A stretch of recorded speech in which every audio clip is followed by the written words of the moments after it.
মজাদার সেমাই রেসিপি। আমি একটি প্যানে 5 চামচ পরিমাণে চিনি দিয়ে দিলাম। আমি একটু বেশিই দিলাম, পরে আমি আর চিনি দিব না সেমাইতে। তারপর এটাকে আমি একটু ক্যারামেল করে নিব। আস্তে আস্তে চিনিটা গলা শুরু হয়ে গেছে। চিনিটা ক্যারামেল করে দেওয়ার কারণ হচ্ছে সেমাইটা দেখতে একটু সুন্দর হবে, একটু কালার হবে হালকা, দেখতেও ভালো লাগবে, খেতেও মজা লাগবে, একটু ফ্লেভার আসবে।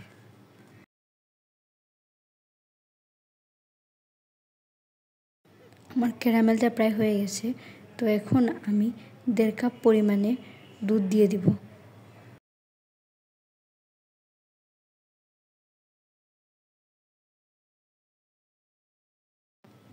কিছু সময় নাড়ার পর আমি এখানে 1 চামচ ঘি দিয়ে দেব।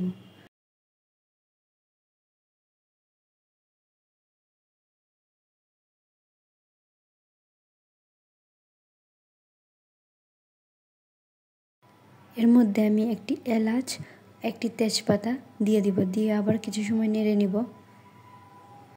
অল্প পরিমাণ ধুয়ে রাখা কিশমিশ দিয়ে দিব এর মধ্যে।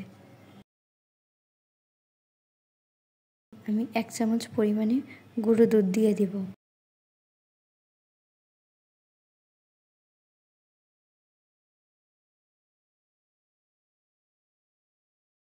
আবারও কিছু সময় নেড়ে এর মধ্যে আমি 1 কাপ পরিমাণে সেমাই দিয়ে দিব।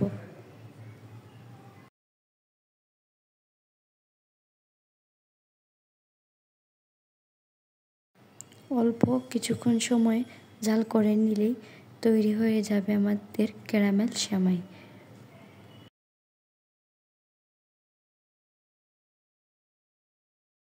কিছুক্ষণ জাল করে নিলে এটি ঘন হয়ে যাবে।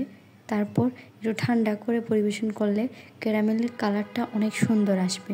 ভিডিওতে হয়তো বোঝা যাচ্ছে না, কিন্তু অনেকটাই কালার চেঞ্জ হয়ে গেছে,